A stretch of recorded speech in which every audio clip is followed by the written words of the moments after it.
আমরা এই পৌঁছালাম আমাদের অহলধারা সানরাইজ ভিউ পয়েন্টে। অপূর্ব অপূর্ব জায়গাটা দেখাচ্ছি তোমাদের সবার সাথে শেয়ার করছি। মানে এখান থেকে কাঞ্চনজঙ্ঘা 360 রেঞ্জ পুরো দেখা যায়, বাট আনফর্চুনেটলি আজকে ওয়েদার ভীষণ ফগি, তো সেটাই তোমাদের দেখাচ্ছি ভিউটা। এই হচ্ছে রাস্তা, এই হচ্ছে আমাদের homestay, sunrise view point homestay অথবা চামলিং হোমস্টে।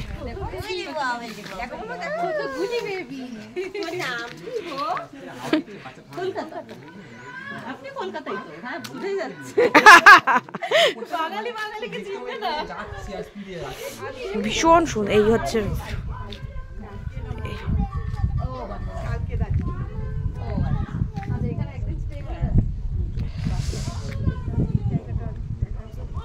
এইখানে যদি দেখা যায় কাঞ্চনজঙ্ঘা, আমি জানি না কালকে সকালে কেমন ওয়েদার থাকবে, মানে মারাত্মক ভিউ হবে, মারাত্মক ভিউ। এই দিকটা শিটং অহলধারা আসার রাস্তাটা খুব ভালো বলবো না, খারাপ রাস্তা, অনেকটাই খারাপ রাস্তা, আবার ঠিকই আছে, কিন্তু মানে এখানে আসার পর সব জিনিসটা মানে রিল্যাক্স হয়ে গেলাম, মানে পিওর রিল্যাক্স, পিওর অক্সিজেন সব কিছু এখানে পাওয়া যাবে।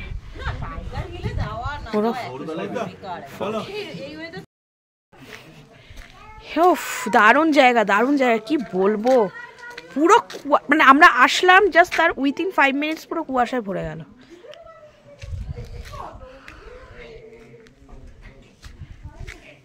পেছনে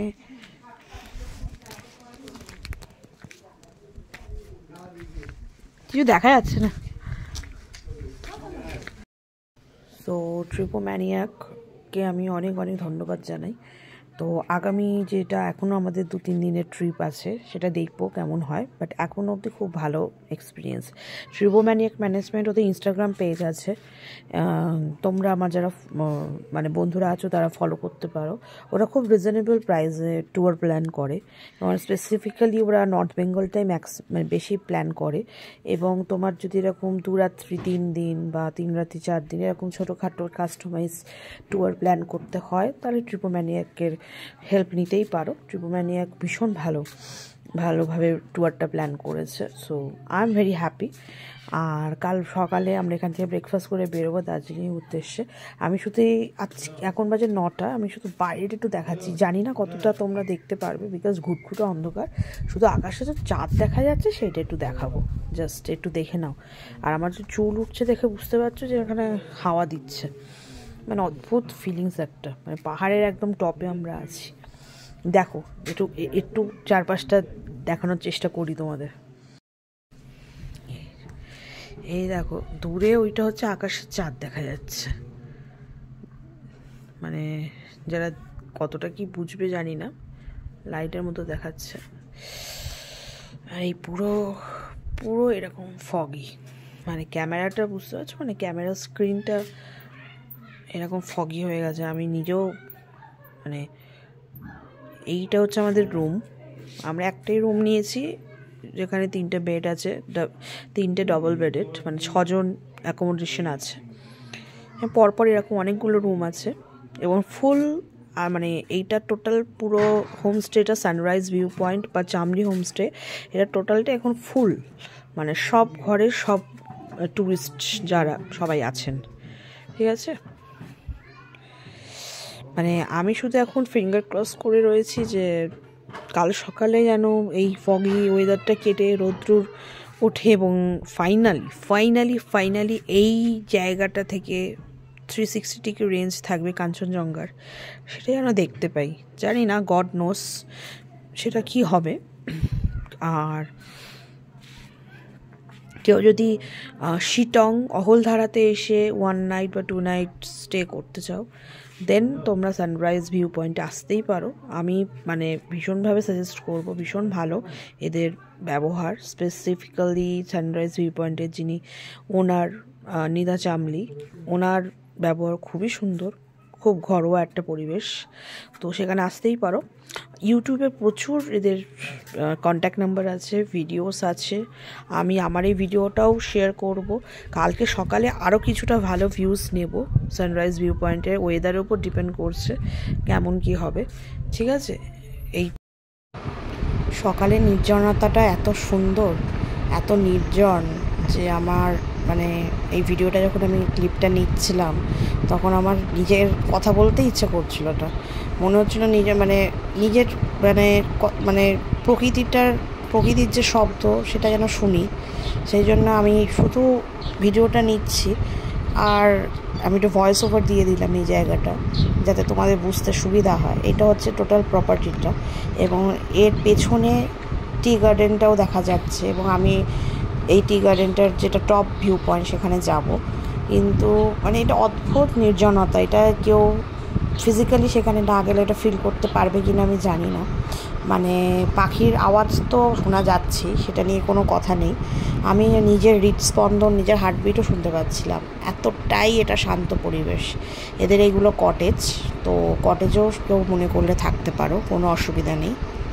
খুব সুন্দর, এত সুন্দর একটা পাহাড়ের ওপরে গ্রাম্য পরিবেশ, গ্রাম্য ঘর বাড়ি সব কিছু, এদের ইনফ্রাস্ট্রাকচার সব কিছু খুব সুন্দর। আর এরপরে আমি ভিউ পয়েন্টটাও যাচ্ছি, সেটাও তোমরা দেখতে থাকো। এখানে টেন্টেও থাকা যায়, তবে আমরা যে সময় গেছিলাম এই সিজনে বা এই ওয়েদারে, মার্চ মাসে বা ফেব্রুয়ারি মাসে টেন্টে থাকাটা আমি রেকমেন্ড করব না। তো একটু সানি ওয়েদার থাকলে টেন্টে থাকতে পারো যাদের ইচ্ছা আছে, কিন্তু আমি সাজেস্ট করব কটেজ বা রুম নিয়ে থাকাটাই বেটার। এটা হচ্ছে সানরাইজ ভিউ পয়েন্টের টপ, মানে এইটা হচ্ছে মানে অ্যাকচুয়ালি ভিউ পয়েন্ট। এখানে অনেক টুরিস্টরাও কিন্তু এই ভিউ পয়েন্টে আসে, যারা অহলধারাতে স্টে করে না আমাদের মতো, আমরা যেমন স্টে করেছিলাম। তো এখানে মাত্র আমি দেখলাম, যেটা আমার চোখে দেখা, 3টে প্রপার্টি রয়েছে অহলধারাতে।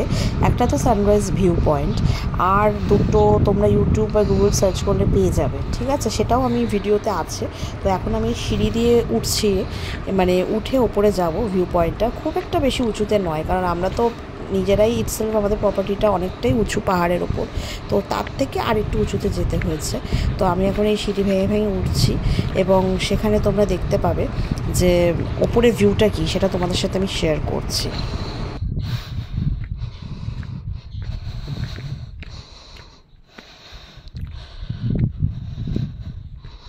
এখানে একটা পাহাড়ের একটা বিশেষত্বতা আছে। এই যে দেখাচ্ছে একটা পাহাড় একটু দূরে, সেই পাহাড়টাকে বলে রবীন্দ্রনাথ ঠাকুর পাহাড়, বা রবীন্দ্রনাথ ঠাকুরের নামে। ওই যে দেখা যাচ্ছে, মানে পাহাড়টাকে দেখলে তোমার মনে হবে যে রবীন্দ্রনাথ ঠাকুরের সাইড ফেস, মানে নাক, দাড়ি, ঠিক আছে। তো এইটা আমি দেখলাম হালকা একটা ঝলক, এটা আমি প্রথমে জানতাম না।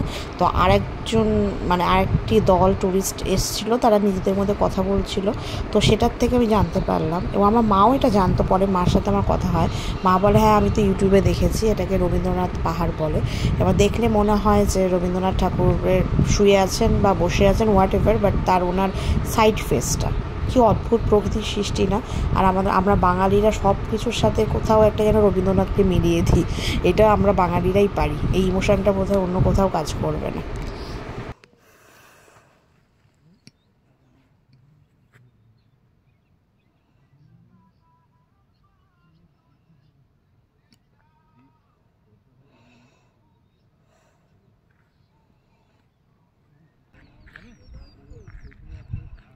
এইখানে রবীন্দ্রনাথ পাহাড়টা তোমরা আরও একটু ভালোভাবে দেখতে পারবে, কারণ এই জায়গাটা আমি ক্লিপটা নিয়েছি, দেখতে পাচ্ছ, হয়তো দেখেছো যে নাকটা, এই যে দাড়ি, নাক আর ওনার সাইড ফেসটার মতো লাগছে, বুঝতে পারছো কি না আমি জানি না, বাট এটার অদ্ভুত সৃষ্টি।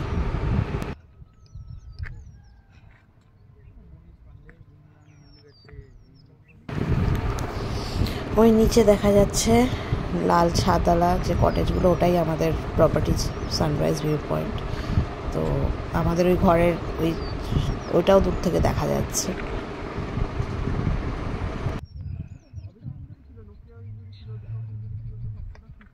দেখা দাও,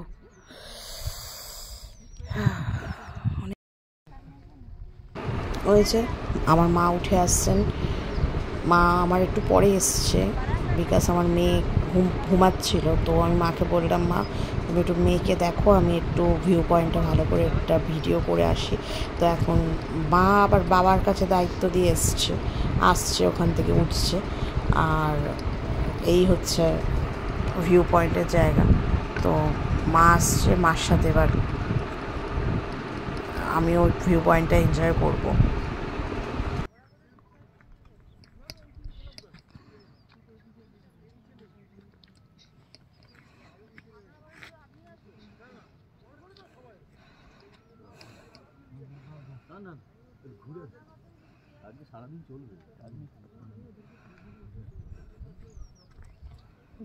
নিচের লেন্থটা নিয়েছিস কত?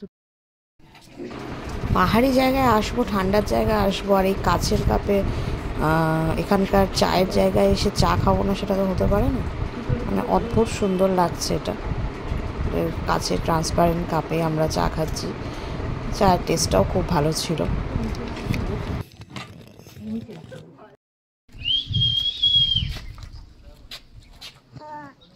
একটু খাও, ঘুম থেকে উঠে জল খেতে হয়, খাও আর একটু খাও।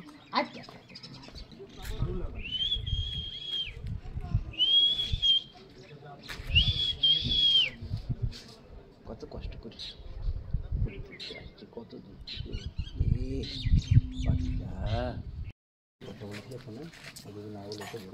শব্দ করার চেষ্টা করি।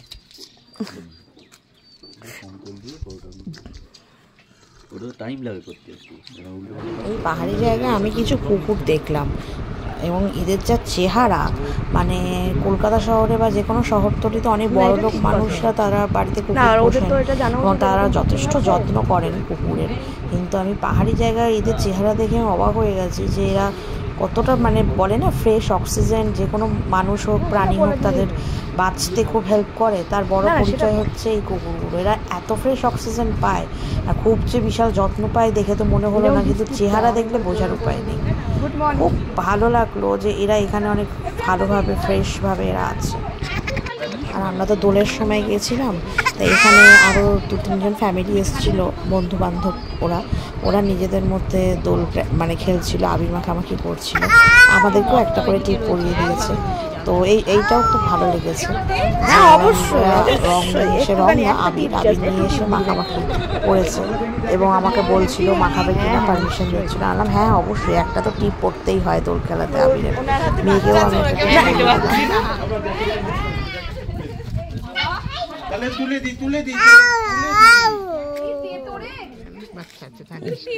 একটা টিপ পড়লে কিচ্ছু হয় না।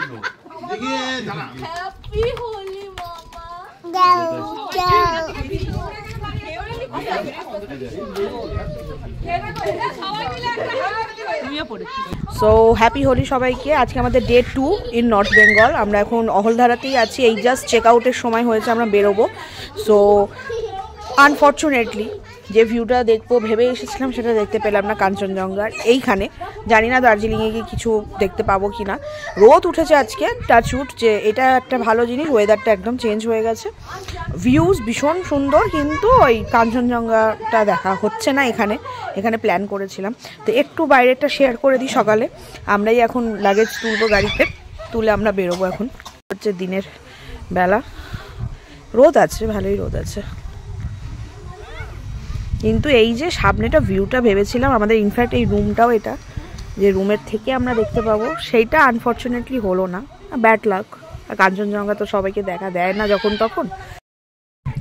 আমরা এখন অহলধারা আমাদের যে প্রপার্টিটা ছিলাম যেটা, সানরাইজ ভিউ পয়েন্ট থেকে বেরিয়ে একটুখানি এগিয়ে আমাদের একটা এখানে মনেস্ট্রি আছে সাইট সিন, সেটার জন্য এখানে নামানো হয়েছে। যাচ্ছি সেই মনেস্ট্রিটা কেমন লাগে দেখার জন্য।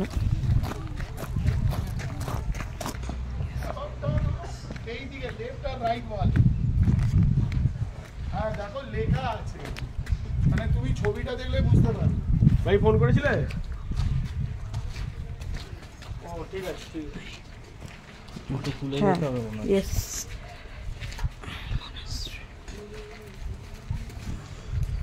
রাইটটা দেখো, এইদিকে রাইটটা।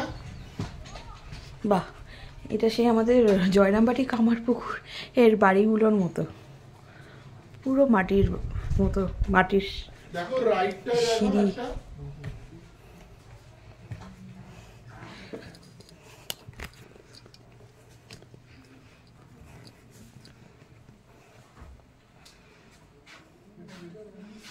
খুব ছোট্টর মধ্যে খুব সুন্দর।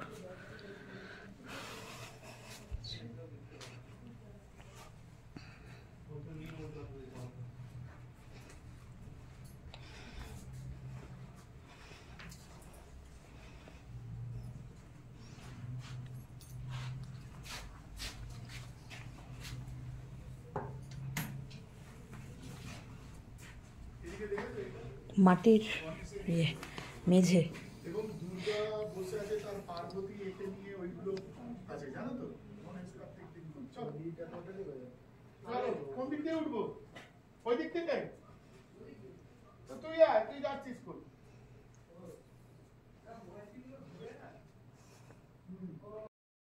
মনস্ট্রিটার নাম হচ্ছে এটা।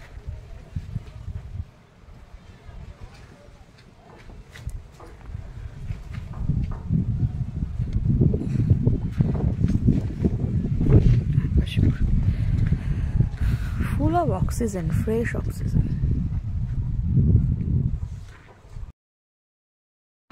আমাদের এবারের মতো শিটং বা অহলধারা থেকে আমরা বিদায় জানাচ্ছি। আমরা এখান থেকে রওনা হয়ে গেলাম মনাস্ট্রিটা দেখে। আরও অনেকগুলো সাইট সিন আছে, আমরা সেটা করতে করতে যাব, বাট আপাতত শিটং পর্ব বা অহলধারা পর্ব এখানেই শেষ হচ্ছে। এরপরে আমাদের আরও কিছু সাইট সিন করে আমরা দার্জিলিং ঢুকবো, সেগুলো তোমাদের সবার সাথে শেয়ার করব।